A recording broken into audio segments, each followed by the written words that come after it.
G'day D-Live and welcome back to the Gives a Minute D-Live stream for a Wednesday afternoon affair. It has just gone 1 minute to 3 in the PM for me. Good morning, good afternoon, good day, good evening to you, whatever the time it is.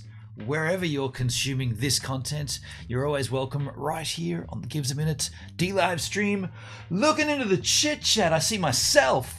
I see Blubber Bob, I see One Hexy Mofo, I see Giggle Pickles, and I see Jason. Minusing 1 from me, I see 4 crew, and therefore 4 freaking cheerses. Because everyone gets a cheers when they join the Gives a Minute D-Live stream chit chat. Here's a glass. There's a microphone. When these two things touch each other somehow, somewhere, in some intergalactic stratosphere, this represents the cheers. I've got no idea why. 1, 2, 3, 4. 4 freaking cheers. Can I get a swig here? Just got back from a fitness walk with Marty. Still got Marty here, so this stream might not be as long as usual, but it is a Wednesday stream. Cryptocurrency. Before we get into that, though, in the chat, Blubber Bob with a sticker, Hexy with a sticker. Hello, Blubber Bob. Hello, Hexy. Howdy, been on. This is a replay. Hasn't been on in a couple of days. That's Giggle Pickles. I guess she's talking about previously. This is definitely live. Yes, this is live. Jason, hi, Gives and Givers. Hello, Jason. How do you do? It looks to be live now. Yes, indeed. Cheers with pizza. Hell yeah, cheers. Janice, hello. Hello, Janice. Hello. Kraken. What is Kraken? Before we go any further, just quickly blue pill myself up here. You know, if you know, the regulars know. I won't go too deep into why we do this, but we've been doing it. I'm blue pilled. One more in that rack. Keeping myself accountable here, folks, on the stream.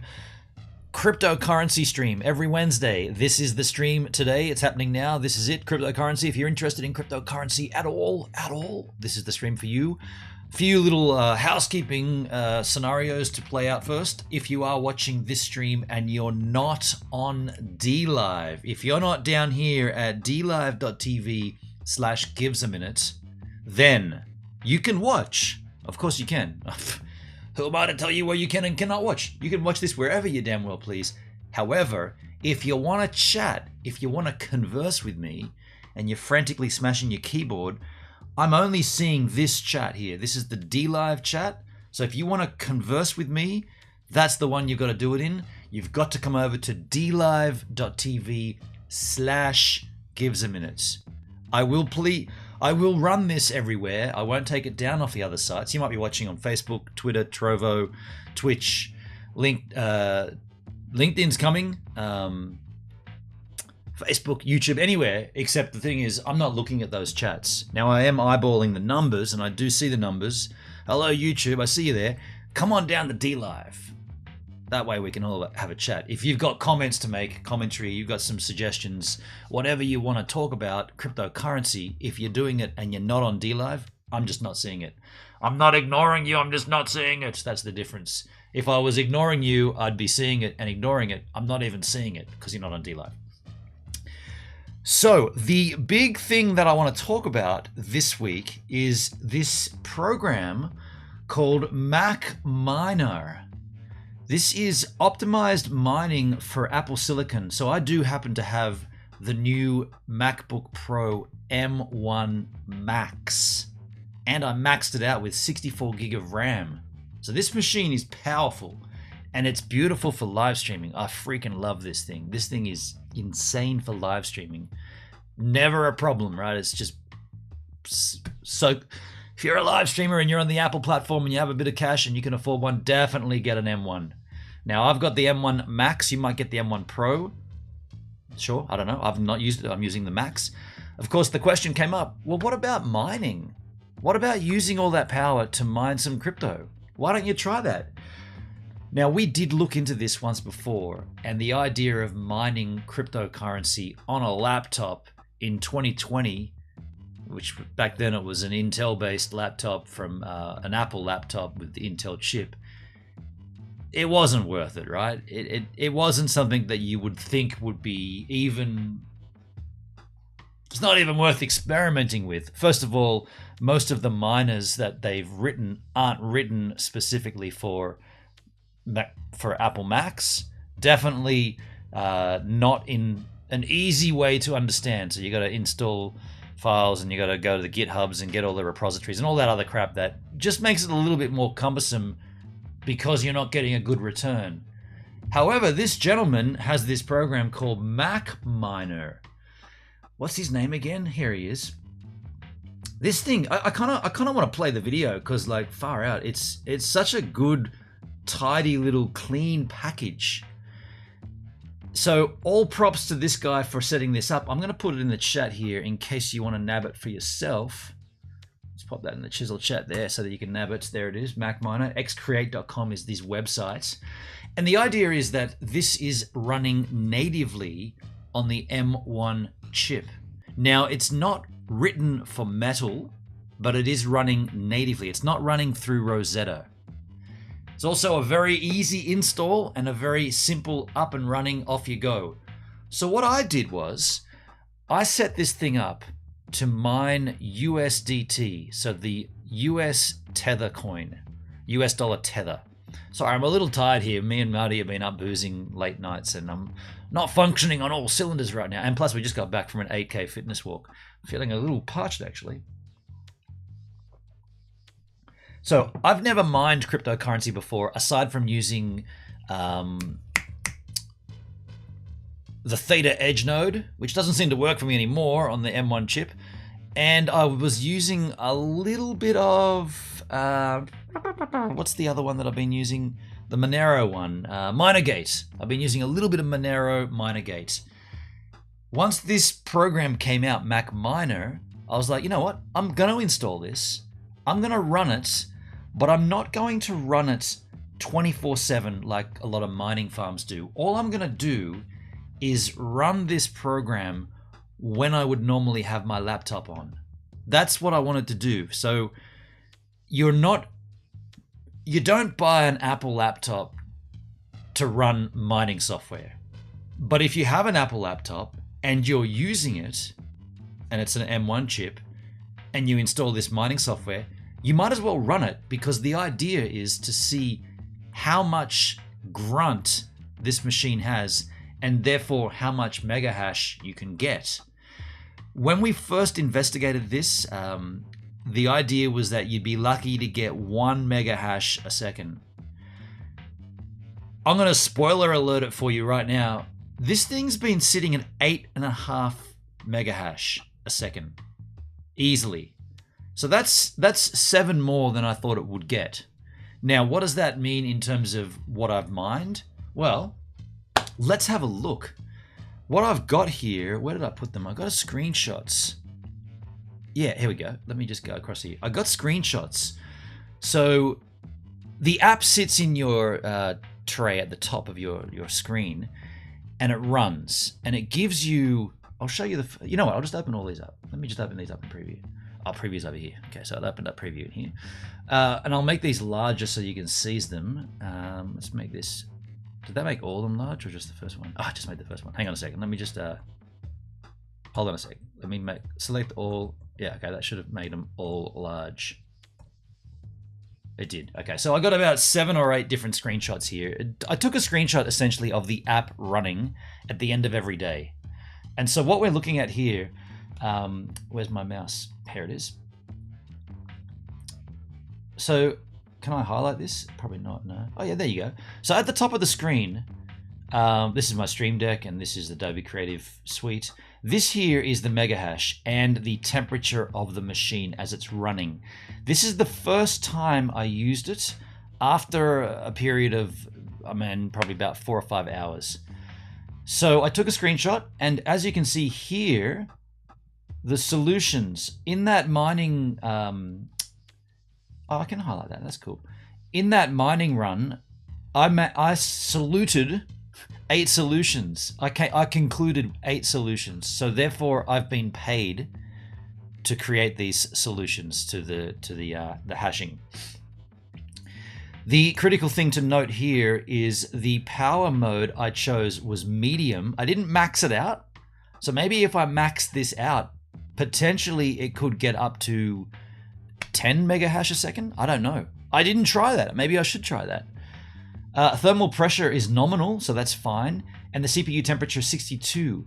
Now, if I go down and take a look at all these screenshots, the thing that I want you to notice is that up the top here, the mega hash always sits at around 8.5 approx, and the temperature never changes much more than 60, 61, 62 Celsius.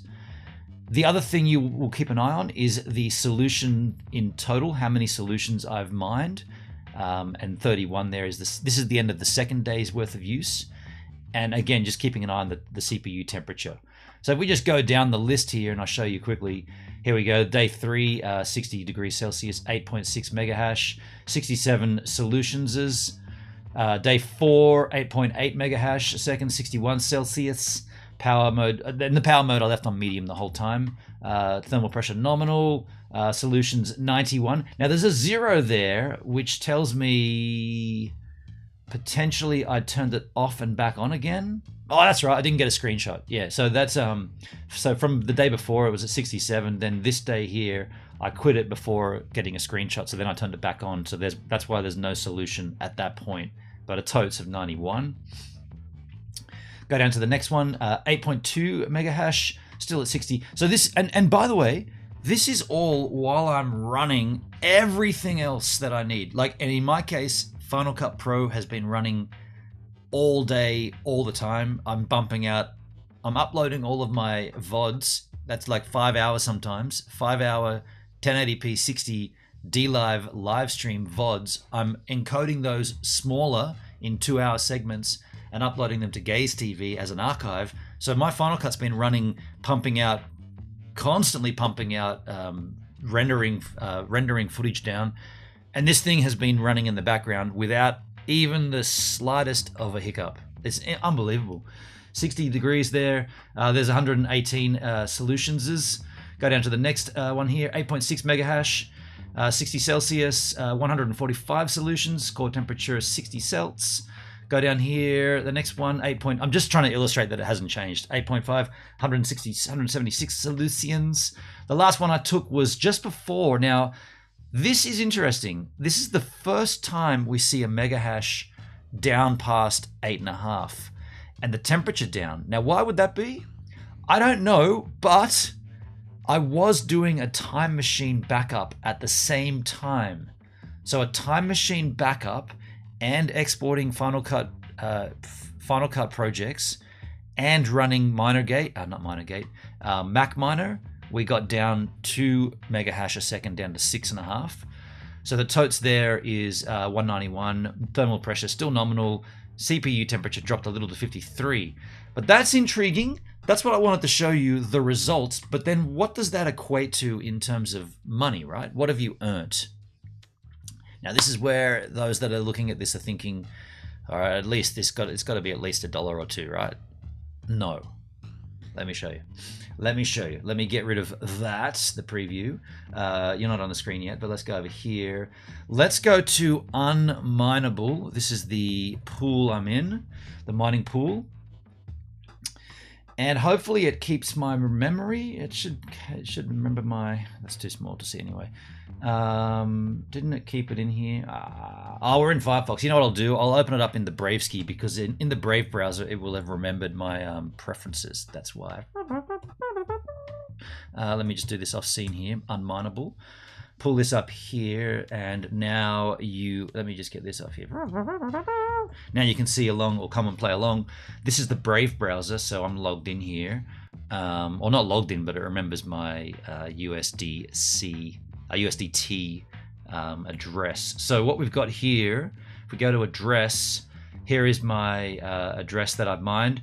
So in total, for leaving MacMiner running on my M1 MacBook Pro Max with 64 gig of RAM, running that thing for about 6 days, maybe 7 days, I've earned 72 cents. That's correct. Less than $1. 72 cents. Not much. That's USDT. That's the crypto I was mining, USDT here. and I chose it on the Tron exchange. Hey, Vanfrick, how you doing, man? It's only the RAM on the GPU that counts. Right. Now, how sure are you on that when it comes to the M1 chips, the system on a chip? Are you sure that that's the only thing at play here, given everything's on the same chip? Because I would say yes, that would be 100% accurate back in the day when everything was individual chips and shunted and bunted and buses and in and outs. But when it's all the same chip, which is what these Macs are we looking at the amount of RAM as GPU RAM and as CPU RAM, if you like, or is it all just one thing? So I mean, I get what you're saying, but I don't know if that's exactly the case for these new system on a chip stuff. Nice to see you there, man. A good point, good question. Either way, you definitely would not buy a machine of this nature with this as your goal.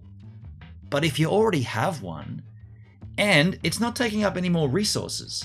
So my question was, if you're running your laptop, because everybody says, well, mining is so bad on the environment, you're using all that power. My thoughts with that were, well, hold on a second. My laptop sits here plugged in. It's not actually plugged into the charger. It's plugged into a CalDigit TS3, which is just another breakout box with extra Thunderbolt ports, but it's got its own power. As long as my laptop, like, here comes a word that I've made up, irregardless of what you're doing on the laptop, you're not drawing more power, right? All day I'd sit here with that thing on doing its tasks, and the thing would be at 100%. So just because I'm now running MacMiner, it's not drawing any more power than it was. So my take on it is, yes, it's only 72 cents that I've earned, but that's 72 cents of a cryptocurrency. Now, in this instance, and this is what I wanted to ask, and I was hoping that we'd have Rich Santic in here, but I wanted to ask about,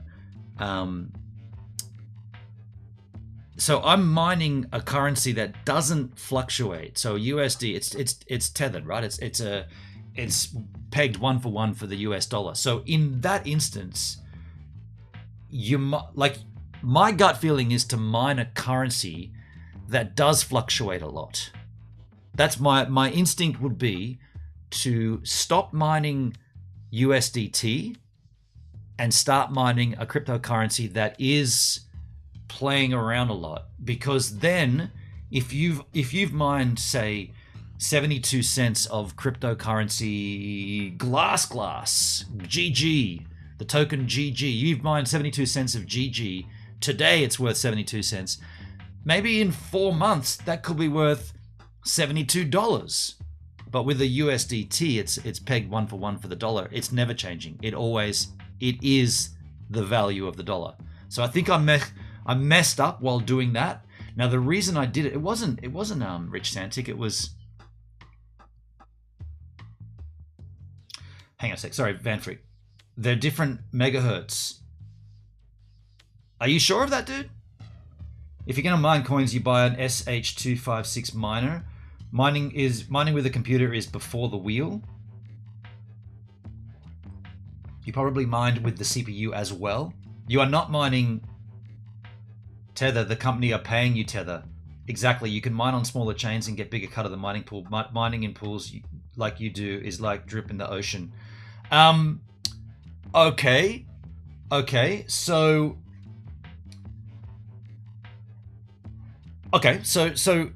all this being said, this here is, hang on a second.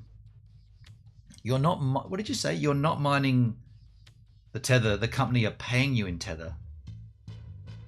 Is that how that works, is it? So I'm not mining. Then why are there all different networks, and why are there all different? By the way, okay. So, I'm sorry. I'm not my full self today, if I'm being brutally honest. Tether is not mineable. Is that right? I guess it's... Okay, so if that's the case, back on the... I'll keep it on Brave, right? Makes it easier. If that's the case, what are these? Go back to the start of the unmineable page. So you're not mining any of these currencies? They're just paying you in these currencies? Hexy Mofo, how you doing, man? Hey, Benon. How you going, Hexy? Good to see you, buddy. Because here's what I'm thinking, right? This is what I'm thinking. If this is drip feeding up, in a whole week I earned 72 cents, right? If that's drip fed the way it is, just by having this app running in the background, why don't I just start mining Bitcoin and have that drip feed? Now you might say, well, dude, that's ridiculous. Bitcoin, it's going to take you 7 years to get $1 worth. But whatever the thing is, it's not taking up any more resources. It's mining in the background. It's like you're just turning your computer on and you're going to earn a little bit from it. That's my gut feeling, but maybe not Bitcoin, maybe something else. Something that's a little more, see, I was going to say volatile, but Bitcoin is volatile. And right now, Bitcoin is pretty damn low, right? And there's talk of it going down lower. So imagine if I did mine 72 cents worth of Bitcoin in a week. Let's call it $1. Let's just say $1 in a week. After 52 weeks, you've got $52 worth of Bitcoin you didn't have before. I'm just saying, like, it's not... I want to be super clear about this. Do not buy an M1 Mac with this as your big game plan, right? Buy an M1 MacBook Pro with Macs for live streaming. Absolutely buy one for that. They're awesome. Awesome. And then you might be like, hey man, I might as well run some mining on this as well. But if what Van Frick said before is you're not actually mining the USDT, they're just paying you in that, what difference does it make what currency you mine then? No, you choose your pay and they use your hash power to mine what's most profitable at the moment. Okay, that makes sense. You can't mine Bitcoin with a computer. You need a SH256 miner. Okay. All coins have different algorithms. Now we are talking crypto. So, okay, I kind of get that. The hash rate. So if I was to do that here and I chose Bitcoin and I set this up, essentially Unmineable is using my process to mine whatever cryptocurrency they find the most valuable at that time, and they are then paying me in Bitcoin. I get that. That makes a lot of sense. Hexy, the difficulty of mining different coins changes profit for mining. The difficulty of mining different coins, the changes in the profit for the mining. Yeah. They will still use your CPU till the mine CPU mineable coins. Okay. And by the way, does that really make any difference to me? Like, is there a currency that I could mine on Unmineable that's going to be the better one for me? And I know I'm not mining that currency, I'm being paid in it. But is there, because you've always got to put in, you know, your addresses and whatnot. Is there one here that will be recommendable, or does it make no difference? It seems like to me that wouldn't make a difference, right? They're going to choose whatever's profitable for Unmineable, and then you've just been opting to be paid that way. If I understand correctly. Or GPU to mine the most profitable GPU. There are a lot of ETH clones. There is no difference. Yeah, okay, so there's no difference. I mean, this makes sense. This makes sense to me. It's always good to mine a coin that increases in value. Yes. And with that said, Bitcoin being so low right now, let's have a quick sneaky peek at the old coin of the Bitskis. Let's go to CoinGecko. What are we on for the Bitcoin machine? Did I spell that wrong? I did, doesn't matter. I mean, I'm thinking we're down like 38 thou, right? Let me make this larger skis. 38.5. So it might be a time to sort of just have that running and mining and have that running in the background and opt in to be paid in Bitcoin. Makes sense to me, right? It makes more sense than being paid in US Tether. Does it not? Or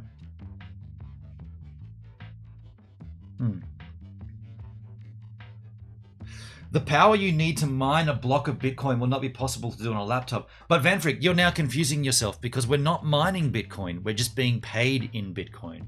So you've just contradicted what you said before, because on unminable, we're not mining the currency according to what you just told me. They're using your resources and they're paying you in what you've opted to be paid in. So at that point, you're not talking about mining Bitcoin at all. Right?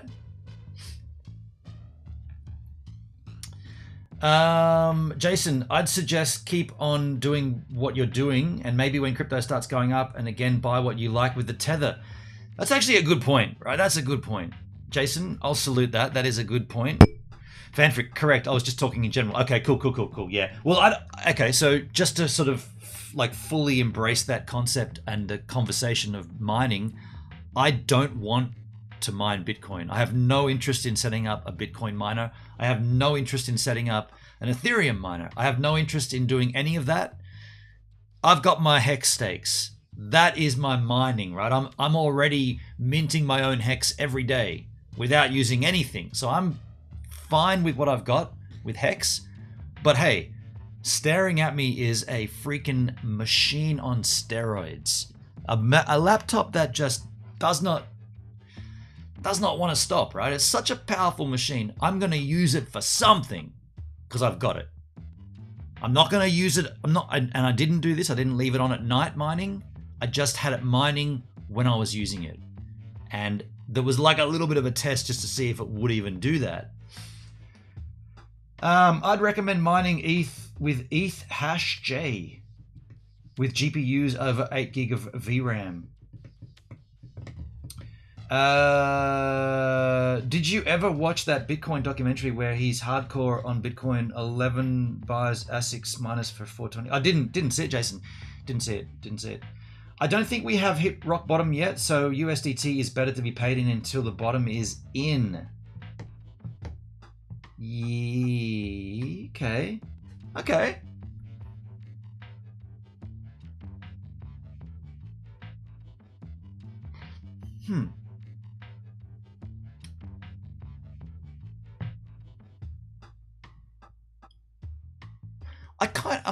Okay, so I'm trying to nut this out in my stupid head, right? I can't quite get there.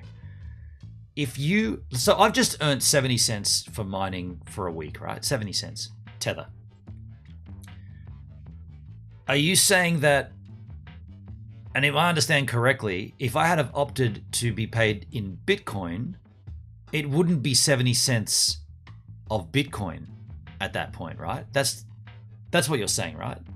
Yeah, that makes sense. I got paid 70 cents because I opted to be paid in Tether for a week of mining. If I had have opted to be paid in Bitcoin, it wouldn't be 70 cents worth of Bitcoin. It would be reliant on the price of Bitcoin at the time, right?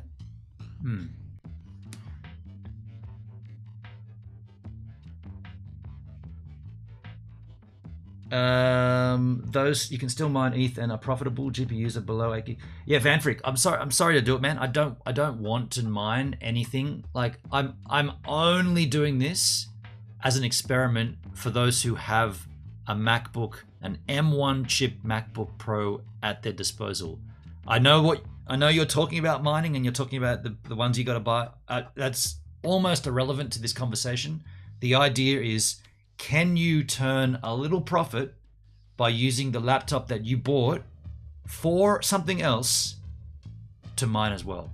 That's what we're looking at. So please try to keep the talk about getting different mining rigs and stuff. It's wonderful and it's exciting. It's not what we're really doing here though. Hexy says, if you are paid in a crypto that can still go down, you could take a loss. But then you take a loss, and then when it goes up, you cash that in, right? Because because of the volatility of crypto, it's down, and therefore you hodl it, and it goes back up. See, what I was thinking about doing was changing my USDT TRC20 because I did that on the Tron chain, changing it to Bitcoin and putting in my Exodus address and then forgetting about it, right? And maybe I'll open Exodus once a month and get like a flickering of Satoshi, right? A small amount of Satoshi comes through. Better than nothing. Didn't do anything. Got the machine sitting here. Might as well use it. That's the way I look at it. USDT isn't going down yet. Yeah, this is true. But USD Tether, it's the value of the dollar, of course. How much RAM has the GPU got on those chips? This is what you I don't know that. Vanfrick, that's what I was saying before. I don't know the specifics because it's not like the specifics on the chip. It's all the one thing. So I don't know those finer details. And personally, I don't want to be rude here. Don't want to be rude, Vanfrick, but I don't really care. Like, I don't care because I didn't buy this to mine cryptocurrency. Again, I'll say it. We're only doing this because we already have the machine, and this lovely gentleman made this program called MacMiner that sits in your taskbar. It takes up absolutely no resources, and you can mine cryptocurrency. That's the only reason we're doing it. And we did it for a week. I'm here to report that the results are good, right? The results are good. I'm going to continue using it. I'm not setting it aside and saying that's my mining rig and it's only for mining. Hell no. This machine is for streaming and for video editing, and it's off the chain for that. Did you know you can mine on it as well? And dude, I'm editing my videos, 3 streams of 4K video, 3 streams, 2 GoPros, 1 iPad, sometimes 4. When I do my actual vlogs, I've got 4 streams of 4K footage in Final Cut Pro. All the playback optimized for better quality, all that turned right up. No rendering of no proxy rendering, just scrubbing on the timeline while I'm mining in the taskbar. And I'm sitting there and everything is like,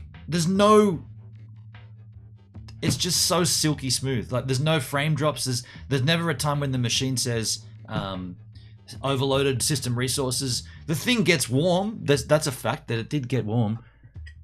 I mean, it's the same warmth right now as it is while running OBS, but it does get warm. I have it sitting off the desk on a little angled, guess it's like a little aluminium A-frame or something. You can see it's off the desk here on an Angel. That's what I love that. It sits off the table. Doesn't suck the dust in because the dust has to sit on the table for it to get in there. This is rad. Yeah, I can't speak highly enough for these machines. It's unbelievable. It just depends if you can time the market effectively. Yeah, okay. But Hexy, I'm not timing the market. I'm just not caring about it, right? And is that a little too arrogant of me? I'm not caring about it. I'm just running that miner in the background and taking whatever comes my way. I'm not trying to buy the dip and then convert it to Bitcoin and all that stuff. I'm just like, whatever, send it my way, done. Tether doesn't go down unless the USD goes down. Exactly, yeah. But you are still making a stream of it. Yes, and that's why I'm doing this stream. I did this stream and I got the screenshots together so that anybody else that has an M1 MacBook Pro, hey man, maybe they don't have any cryptocurrency at all, and they're like, dude, I got this machine that work gave me. I might as well start mining in the background, right? I've heard about this cryptocurrency stuff. You mean I can get drip fed it and not worry about it, and it just sits there? In 10 years' time, that little bit that sits there could be, a deposit for a house or something. Who knows? If Bitcoin goes up to 100,000 or whatever they're saying, right? Who knows? You've got the machine. You might as well use it. That's why I'm doing this stream a week after, because we said we'd start the process, we'd see what happened. I didn't think we'd get a mega hash over 1. We got 8.5, and that's not at full power either. Maybe I should crank the power up. Hexy says, timing the market in regards to getting a non-stable as payment. Yeah, I know. I can see what you're saying. So then, yeah. Whereas if you just leave it at USDT, it's always going to be the same. Every week you're going to earn 70 cents. I see what you're saying. Yeah. Would it be the same hash rate income with Nice Hash Miner? Vanfrick, you mentioned that before. Let me see what that's all about. Nice Hash Miner. Nice hash miner. Is that written natively for the M1? GPU and CPU mining nice hash. Okay. Nice hash. Can we just take a look at this? Nice hash allows you to earn Bitcoin while you provide idle computing power of your CPU or GPU, which is what this one sounds like it's doing. To start selling your idle computing power, you must use one of the following mining programs: NiceHash Quick Miner or NiceHash Miner. This one's the Quick Miner. I just did some M1 research. Insane chipsets, but not doable for mining. Yeah. Most profitable, secure, and easy to use miner. Recommended for beginners, that's me, and new users. NiceHash Miner uses third-party miners for automatic algorithm switching. Interesting. I'll get rid of these cookies.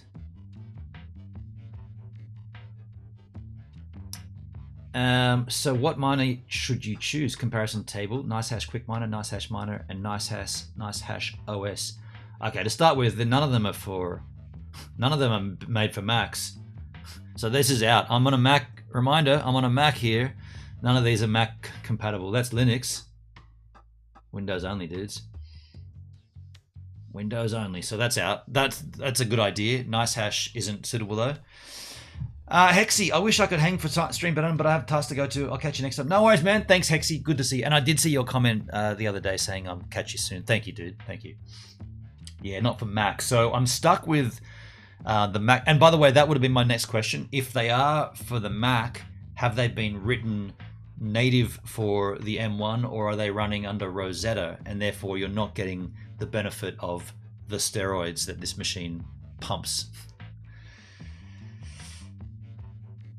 Daleski's in the house. How you doing, man? Have my stickers back. What a do, Dale. Good to see you, man. Good to have you. Good to know you. So, okay, so this is what I'm going to do. To wrap up this segment on this mining on MacMiner, I'm going to show you what it looks like again. Did I close it already? No, it's over here. Just to wrap up this segment on the MacMiner, this is the program here. I'm going to change my mining to probably I was going to say Ethereum, but then the network fees. I'm going to change it. I'm going to change it to Bitcoin. I'm going to try using the maximum power. See okay, forget that. I'm going to change it to Bitcoin, to my payment method, to Bitcoin. I'm going to keep an eye on it this week and see if we still get 8.5 mega hash a second. If it still sits at 61 degrees Celsius while mining, on Bitcoin as the payment method. Technically, and if I understand the way we've been talking in this stream, it shouldn't make a difference what payment method you opt for. And then what would be a good thing to do would be to keep a log of how much Bitcoin I earned for 7 days. So till next Wednesday, see how much I earn in Bitcoin, and then do even like a comparison to like say how much is that worth as US dollar, just out of curiosity, just to see, right? Just to see. I think that's a good idea. Van Frick with a link. All you need to know about crypto you find in Crypto Talk. Let me have a look at that, dude. What do you got there, buddy? What you got there? Okay, so this is specific to mining performance with the Apple new M1 chip. So this is from November 21. Okay, let's take a little look here. It says the new M1 chip used by Apple's latest MacBook seems to be quite hyped these days. The company claims the new chip is much faster than the chips used by previous models. This makes me wonder how good the chip will be for mining. I'm intrigued to know the results. Blah, blah, bling, blah, bling. That's kind of pretty much what we also wanted to know. Mobile devices should not be used for mining. Okay. Are you talking about the M1 chips inside the iPads, or are you talking about... The M1 is a hybrid CPU, 4 big and 4 small cores, which isn't ideal for mining. It's an ARM architecture CPU. Mining software is very limited. Its OS is neither Windows nor Linux. Mining software is even more limited. This is true until MacMiner came out. Since it's designed for the MacBook, I'm assuming it's mostly geared towards low power usage to prolong battery life and won't be ideal for 100% usage applications. However, the biggest hurdle will be the price. Okay, so don't buy one for this. Don't go out and buy one for this purpose. That's crazy. The M1 is more than laptops. It's in Mac Minis and some other gear. This is true. Mac Minis can have extra cooling. I'm not sure if you can run Windows. Okay. If the Mini pulls 40 watts, it'd be 1 kilowatt. At best, it would clear 20 to 22 cents a day. So that's large. That's larger if you're looking at what I earned, 70 cents a week. This reminds me of 3 years ago. Trolls said anything helps in regards to using a Celeron to mine. Okay. This is certainly true. Mobile CPUs are essentially low-powered compared to traditional ones. I can't imagine why Apple took this route when Intel's CPU performance exceeded expectations. As you said before, the selection of software available on the ARM architecture is very limited. I'm not aware. Okay, so there's already software out there. That's irrelevant. For now, I'll stick with my traditional Windows 10 laptop for everyday CPU mining. The returns are not the same as mining with an ASICs or a GPU, but it's better than something than nothing. I'm looking into HDD mining. Blah, blah, blah. So what we're seeing there is what we kind of talked about. I mean, you're not going to buy this laptop as a mining rig. Again, if you're fortunate enough to have one, maybe work got you one for something or whatever it is, the idea here is, can it be done? Can you earn from it? Yes, I earned 70 cents for the week. Now, it's not 24/7 that's been running. Like I said, it's just when my machine is on that I run MacMiner. I'm impressed with that. If I'm being honest, I'm impressed with that. A GPU card of 4 gig would be equal to the amount of value per hour. A GPU card of 4 gig. Kevin, M1 chip, don't make it work for mining. Save it for video editing. Vanfrick, this is what I'm saying. This is exactly what I'm saying. I did all of my video editing and I ran the MacMiner. And there was no hit to the process. There was no, like, I'm sitting there doing all of my editing and there's no hit at all. So why would you not run it? That's the way I'm looking at it. Like, why would you not turn that on? I could probably turn it on right now while I'm live streaming. Do you want to try that? Jeez, that's interesting. Should we try running MacMiner while I'm live streaming? I mean, if anything, the internet will be the bottleneck at that point, I'd imagine. Do you want to try that? You want to see if it does it? If I can turn it on while I'm streaming? Don't do it. You're only stress testing. Don't do that. Yeah, I mean, I don't need to do it for myself. I thought it'd be interesting just to see. Or did you mean don't run MacMiner because you're stress testing the laptop? Is that what you meant, or did you mean don't do it now on the live stream? I think you might have, because of the latency. I think you, like, that comment could have referred to either of those two. But yeah, don't do it. Yeah. So it was about that. But as far as that program goes, pretty cool. Both. You say oh wow. So you say, even though it sits there. Hang on. So you're saying don't use MacMiner, period, because you're putting stress on the machine? Really? Even though it runs it fine? And all the you're limiting the lifeage every time you stress test it. You're limiting the life of the laptop by putting a heavy process at it. I throw whatever I can at this machine, dude. This is a beast. This machine. It's made for this crap. Damn, that's like saying I bought a Lamborghini, but I'm never going to go past 80. I'm never going to drive past 80. I mean, I literally bought this machine for all the hard lifting. And I'm really happy with the result. It lifts it and it throws it around and it never complains. And now I've added the MacMiner to it. It's still not complaining. I'm loving it, dude.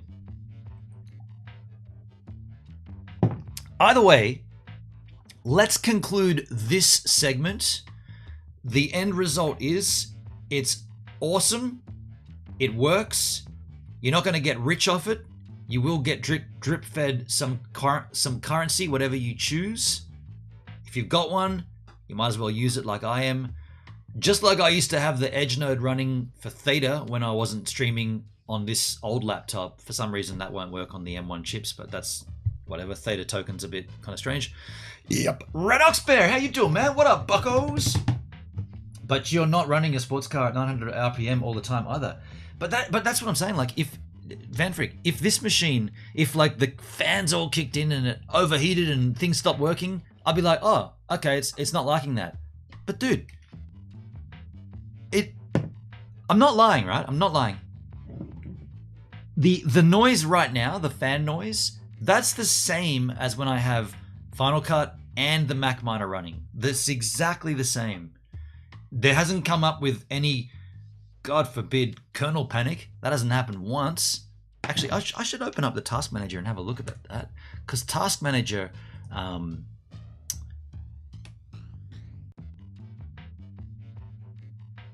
is it not called Task Manager? No. No, it's not.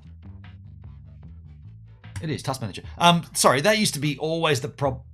What the hell is, open up Wikipedia. What's it called? Activity Monitor. I'm looking at the wrong. Okay, so Activity Monitor, there'd always be a kernel task, and that was the system overheating. Now, what have we got here? Can I make this larger for you yahoos? Put you over here. Is that going to make it larger? It's going to drag the handle out. And then, oh, you can't enlarge the font, bugger. No, you can't make that larger. So OBS running right now and CPU at 200%. This is my Apogee Element control. That's my audio interface. Firefox is running, OBS Helper, Activity Monitor, and Stream Deck. So yeah, we don't see a kernel in there at all, kernel task. I'll do a search for that. No.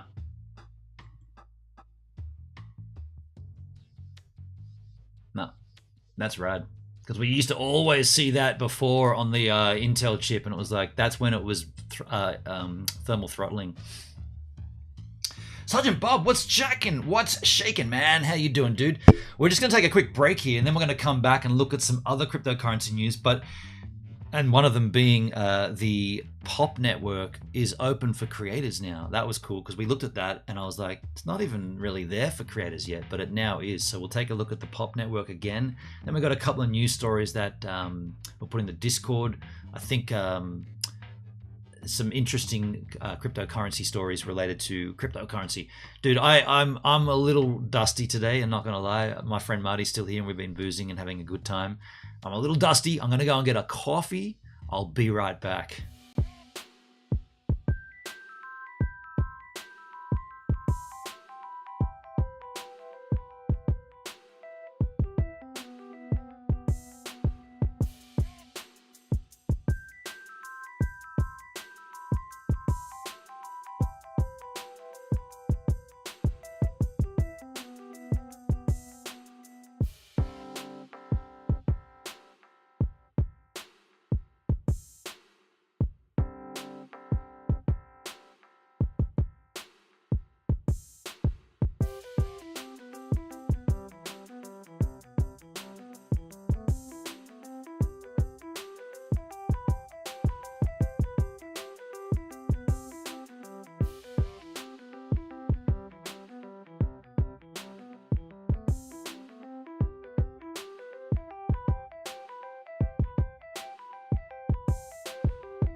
Kettle's still boiling. I filled it up too high with water. It's taken a lot longer than I thought. Apologies.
All right, got a coffee. This is gonna definitely wake me up a little here. Let's move on and take a look at the POP network, folks. We did take a look in detail at this thing a couple of weeks ago, and unfortunately there was no use case for a creator, or there was no opening for creators. The website's changed. Looks nice, and I guess the content is the same. POP masternodes earn rewards for storing and streaming media as part of a decentralized content distribution network, a DCDN. This is the backbone of Web3. So I guess should we refresh ourselves? Should we refresh ourselves on what this actually is? The pioneering creative freedom, decentralized infrastructure for the creative. Join the revolution. Is this like a sign up page right here? Oh, take me to their Discord. Get out of here. Get out of here. I thought download the master node and okay, join the creator waitlist. This is what's different. Creative and financial freedom is yours. Do what you love and make money doing it. This is the creator economy. Join the waitlist. Oh, dude, it sent me to my email client. That just sent me to my email client and said send an email to us. So I'll do that. This is what it did. It just opened up my email client and said send out an email to creators@thepopnetwork.org. So I'll say I'd like wait, no, hang on. Creator waitlist. Hi guys, I would like to join the creator waitlist for the POP network. Cheers. Cheers. Cheers. And my signature. And that's that. I guess I've now joined the freaking waitlist. Dowski, breaking news. Elfsar got his VP. Oh, that's good. Hell yeah, yeah. Congrats to the Elfsar Mashinsky. Heck yeah, that's rad. Tell him I said congratulations. The Elfsar. Steak? Money's too tight for steak. Steak? Pineapple pizza. Fleeksky over on YouTube with a $5 super chat. Pineapple pizza, Fleeksky. Even here on D-Live, on YouTube, or even there on YouTube, Fleeksky gets us with a giggle. Thank you for the pineapple pizza, man. You got to be on D-Live to get that gag, though, don't you? Thank you, Fleeksky. Hope you're doing well, man. Thanks for watching on YouTube. Hello, YouTube. I can't see you chatting, though. If you are chatting on YouTube, you know how it's done, Fleek. You know. I don't have to tell you about the tubes of you. You know. Let's take a look, folks. The digital renaissance is here. Okay, so there's nothing new here. I mean, I'm stoked that this has had an update, but still don't really... Yeah, still don't... I mean, there's just... Okay, so There's nothing here. The site's changed. The layout's different and the graphics look nicer, but nothing else has changed.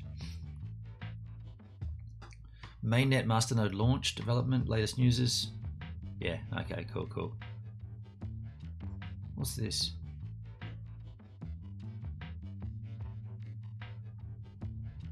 Pop network meets the... Hey, Fleekski's over here now. How you doing, Fleek? Good to see you, man. Thank you for that, dude. Pineapple pizza. Okay, so well, there we go. Not a lot of news. I mean, we did join the waitlist. That's probably the only news here. There are some interesting. These are some Microsoft MSN news articles that I think Bob? No, Dalesky put these in the chat here. You had to. Pineapple pizza. Victim. This title reads: the victim of an $80 million crypto theft, DeFi platform Qubit begs hackers for its money back. Wow. This is information that the crypto space would have done well without. Qubit Finance, a decentralized finance platform, DeFi, allows users to loan and speculate on cryptocurrency price variations, has been hacked. Shit. On January 27, hackers stole 206,000 Binance coins worth 80 mil, according to the platform. They tweeted it. Let's see the tweet.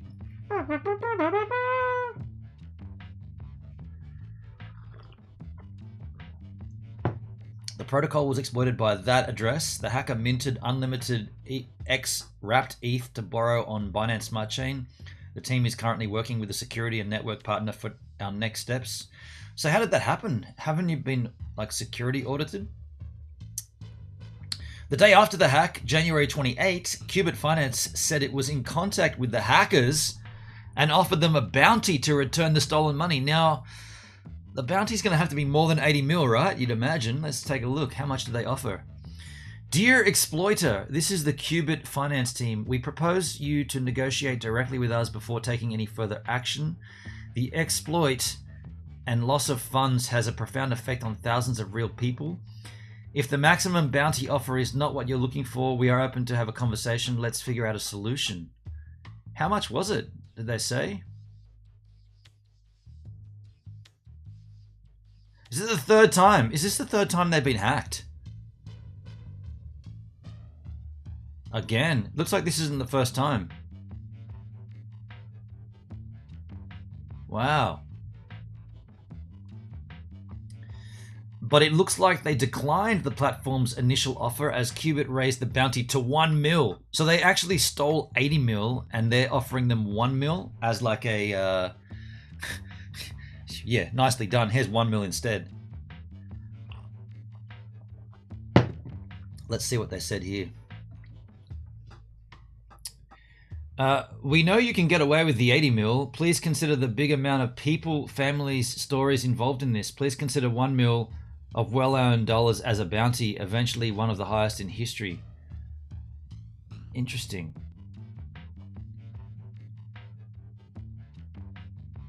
So this is a repeat. I lost a lot of money here, says this person. They're banning everyone who complains on Telegram. Interesting. Interesting. Qubit Finance does not say if the hackers followed up. On Sunday, the platform took to Twitter again to beg them to bring back the loot. We'd like to offer the exploiter the highest bounty in history. There's a little video here. It looks like it's unrelated. Unrelated. How did the hack happen? The Qubit protocol was subject to an exploit to our Qbridge deposit function. So it was audited, and the audits were successful. How come my mail clients? Oh no, we just sent an email. That's why my mail client was on. I don't like streaming with my mail client on, so I just turned it off. So they were audited, and everything was fine, but they still got hacked.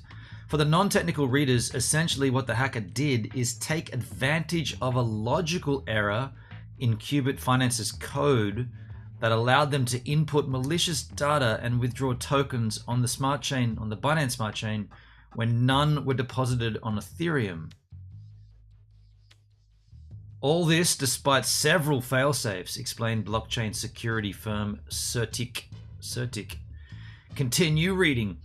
In addition to lending and borrowing services, Qubit Finance operates an Ethereum to Binance Smart Chain bridge, an infrastructure that connects blockchains. It was this bridge that was targeted. This is the 7th biggest hacking in the young history of DeFi, which cuts out middlemen, considered as the future of financial services. The biggest hack remains the theft of 602 mil from the platform Poly Network in September of last year. In all, almost 3 bill in the form of cryptocurrencies has been stolen from hackers from different DeFi platforms. Wow. Doesn't sound very secure. Does that not sound very secure to you? OpenSea, the NFT marketplace, the eBay of the crypto space, announced this week that it will reimburse users 1.8 mil after a bug recently allowed hackers to buy NFTs on the platform well below the price offered by the owners. Interesting. How did that? So I guess this just proves that if code's been written, it can be manipulated. Sad, isn't it? Apart from DeFi, other segments of the crypto sphere are also affected by hacks. Crypto.com. Wow, I use that platform. One of the largest exchange platforms was recently the victim of theft of Bitcoin and Ethereum with a total val of more than 35 mil. Shee. All these incidents are not likely to reassure investors, especially as it occurs in the midst of a collapse in crypto prices. It is likely to reinforce the regulators to strictly supervise the industry. Interesting.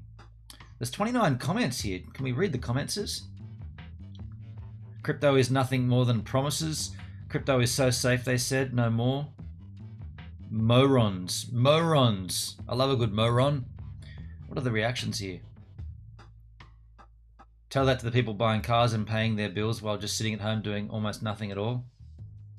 Think about all the ones that have left holding the bag when the cliff gives way. Millions will lose it all in the blink of an eye. Same as the US dollar. So this is quickly become crypto sucks. Wasn't crypto designed to be untraceable? Live by the sword, die by the sword. Not quite exact. Yeah, interesting. So that's the story there. Have anybody in the chat been a victim of fraud, or anybody else had experience with getting their cryptocurrencies stolen? Here's the next story. This is the second story that I think Dalesky put in the chat. In a reversal, India says it will tax cryptocurrency and create a digital rupee. So they were against it originally. Is that what the idea is? The Indian government announced plans Tuesday to tax cryptocurrency income, making India the latest major country to move swiftly towards legalizing and regulating the digital assets. Cue the typical photo of a Bitcoin that we're not seeing there. Okay. Normally we see like that stereotypical Bitcoin image. At the same time, the country will also roll out its own blockchain-based cryptocurrency, a digital rupee controlled by the Indian Central Bank. They're going to do that before April 2023, so before April next year. Finance Minister Nirmala Nirmala.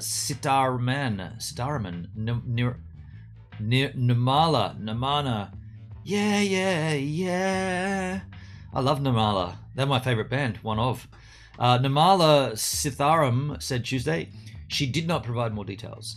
Sitamaran's two-pronged announcement settles at least one question surrounding cryptocurrencies that has loomed for months over Asia's third largest economy. As recently as November, Prime Minister Narendra Modi, what a cool name, Narendra Modi. It sounds like a sports car. Narendra Modi gets from 0 to 60 Ks in 3 seconds. Had criticized cryptocurrencies, and his government proposed that digital coins not controlled by the government, which all of them, should be banned outright. Wow. Now, in declaring a 30% flat rate tax on cryptocurrencies, On cryptocurrencies, India joins the likes of the United States, Germany, and a wave of other countries that have given their citizens the green light to trade digital coins, cryptocurrency, which has captivated the young Indians. They're into it. It will also join China as one of the few countries to experiment with its own digital coin.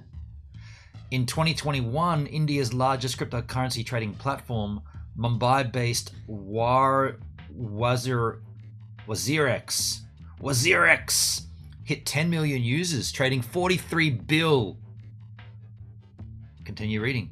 43 bill, that's a lot of trading going on there in India. I guess there's a lot of people doing it. Sitaraman said Tuesday that the magnitude and frequency of these transactions has made it imperative for the Indian government to start levying taxes. So they were annoyed that they weren't copping anything off it. It's like, how much did you guys say you spent? 43 billion? And we got nothing out of that? We got to do a backflip here and amend that. Suddenly there's going to be a welcoming of cryptocurrency, and we're going to tax it so that we get our cut. The Indian government had FOMO, essentially. There has been a phenomenal increase in transactions in virtual digital assets. The booming popularity of crypto trading in India, particularly among young people, has been a matter of growing concern for senior officials, including Modi, who warned in several public speeches last year that cryptocurrencies could facilitate money laundering and terrorism financing. They could do that, and you could also do that with real money. And a casino. He told a think tank that rampant trading could spoil our kids. Won't someone think of the children? In November, the Indian government released a bill aimed at banning Indian citizens from trading cryptocurrency. So that's November, right? It's now February, and they've done a flip on that entirely. Triggering a steep fall in digital coin prices before legislators and regulators clarified that the matter was still under consideration. Interesting. Despite mixed views on cryptocurrency, the Modi government, which has frequently portrayed itself as a tech-savvy administration, has expressed interest in eliminating paper currency altogether and in harnessing blockchain tech. In 2016, the Indian government removed much of the paper currency in circulation. They just got rid of the money? Right, that's a burn, right? To combat corruption. We got corruption in our city. How are we going to fix it? Let's just get rid of the money.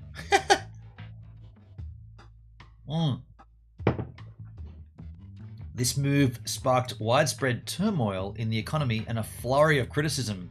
Yeah, no shit. Since then, Modi's government has promoted digital payments while mulling a rollout of its own digital currency that could be closely supervised.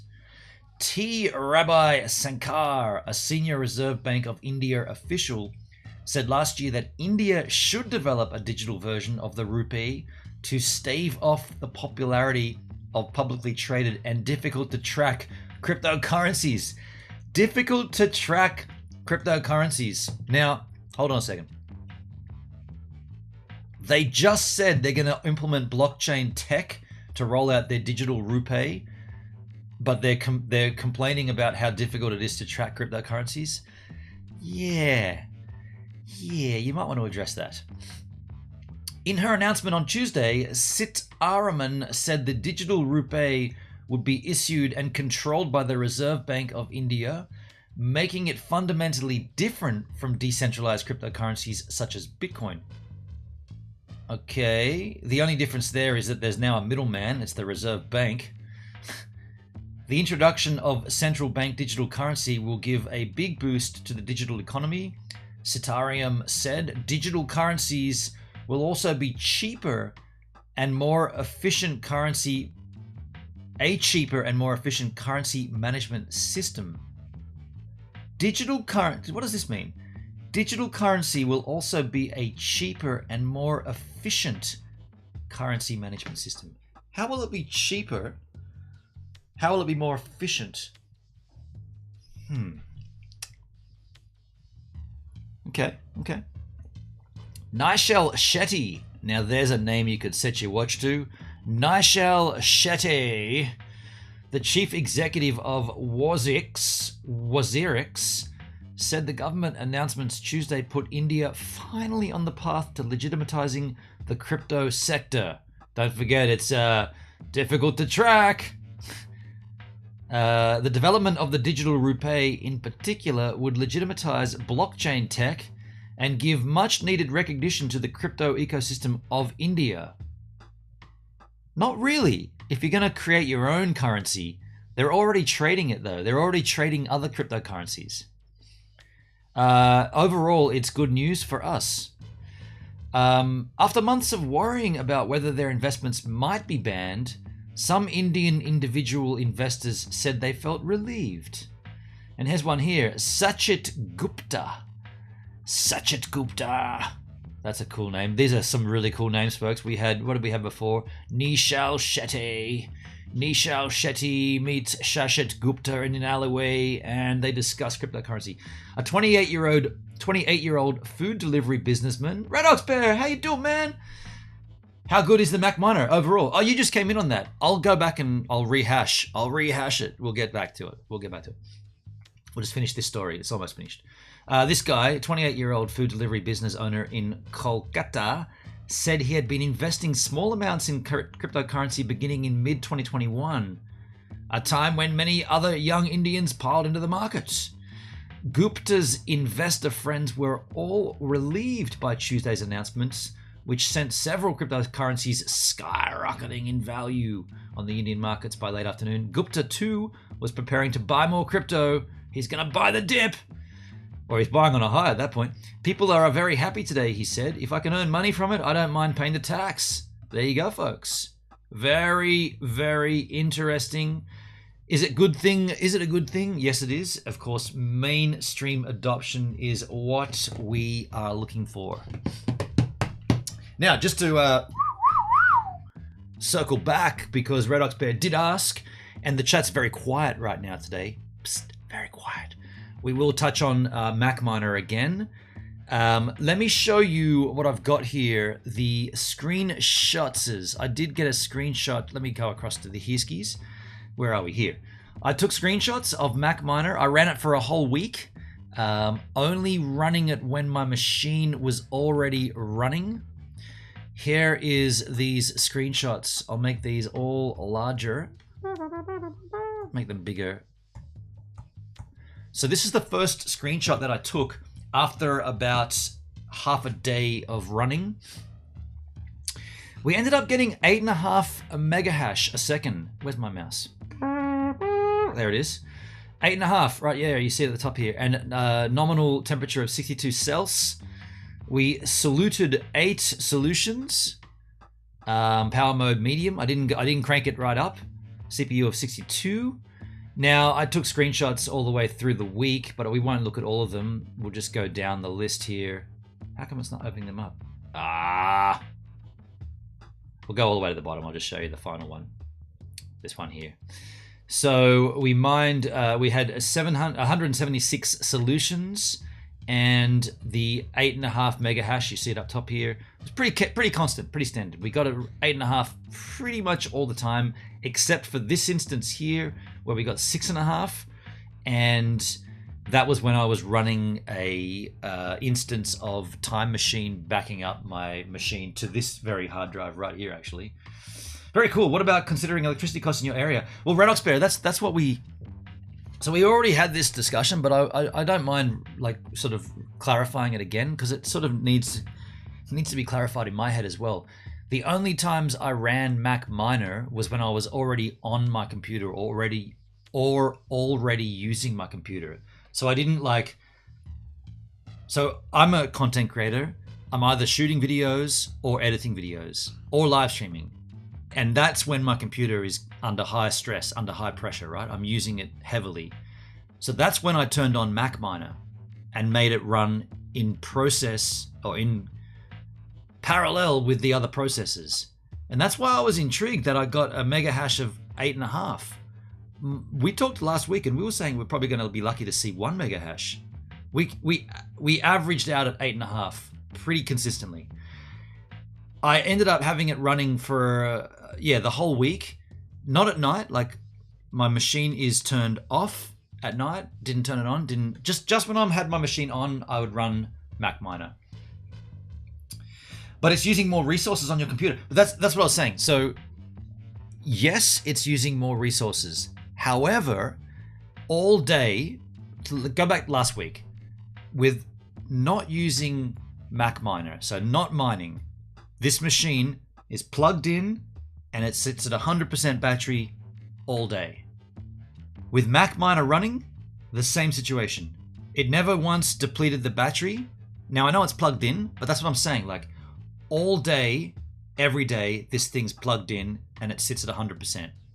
So adding MacMiner to that equation, you're not drawing any additional power than what you already were using.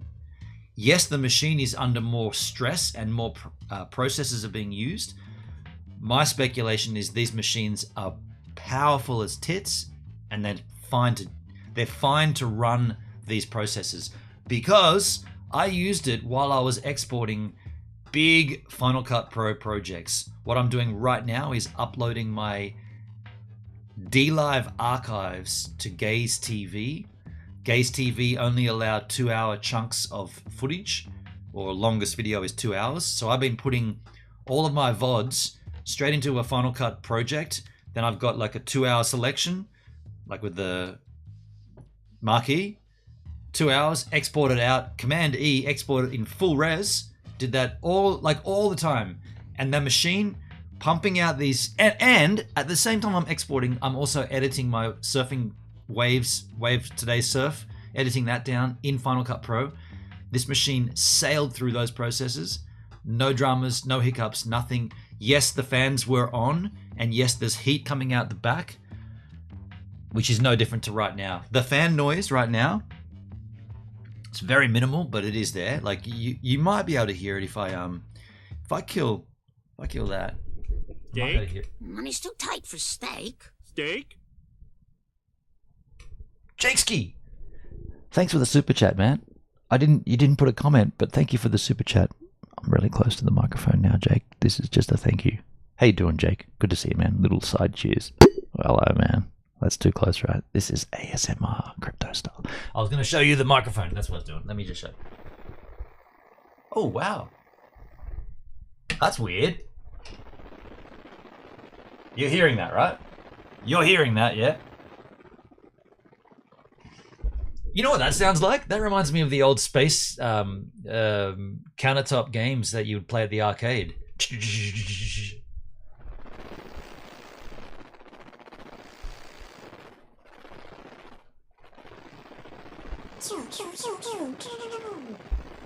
That's funny. So that's the fan noise on this machine, and what I'm illustrating is it never changed all throughout this process using this mega hash of 6.5, or that's the smallest it ever got, but 8.5 typically. So what we did then look at was how much that earned. And where is my Brave browser? Here it is. Unminable. The mining I was doing was with TRC20, and it was USDT, and I earned 72 cents. There you go. 72 cents. Now, this is where I said people might be like, dude, that's ridiculous. Why would you bother? Why would you bother? For 72 cents after a week, like after 7 days worth? Here's the thing. I'll say it again. Do not buy an M1 MacBook Pro. The idea for mining, do not do that. Do not. You will be a fool to do that. If you are a video or a content creator and you're outliving your old Intel chip MacBook Pro, absolutely, if you can afford it, get an M1 Pro. Get an M1 Pro. I got the M1 Max, the bigger one, the more powerful one. You could even get away with an M1 Max, M1 Pro, for sure. Insane. If you've got it there, you can use it. That's what I plan on doing. I plan on changing my mining to Bitcoin, and I'm going to do a test for the next week. I'm going to run the same I've done today. I'm going to run that for the next week and just see what happens. Because we earned 72 cents worth of Tether. How much Bitcoin can we earn doing the same process? Interesting to note here, I never went over the power mode above medium. There is one next power mode above that. Maybe I'll try that. But I think for the next week, I'll keep it at medium and just see what happens with Bitcoin. Because as we do know now, you're not actually mining Bitcoin, or you're not mining USDT. You're providing resources, in this case, to unminable, to these guys. Where's my Brave browser? You're providing your system resources to unminable, and they mine the cryptocurrency that's the most profitable for them, and they pay you what you've requested in terms of a payment. In my case, USDT. For the next week, it'll be Bitcoin. That's my plan anyway. We'll see. We'll come back and we'll rehash this. But as it stands right now, I don't have any other cryptocurrency news, and the chat is extremely quiet. And my streams these days are absolutely. There's nobody here. So I'd love to stay and chat with you, but there's nobody here to chat with. There's literally 2 people watching here. I guess we're gonna wrap this up unless there's anybody.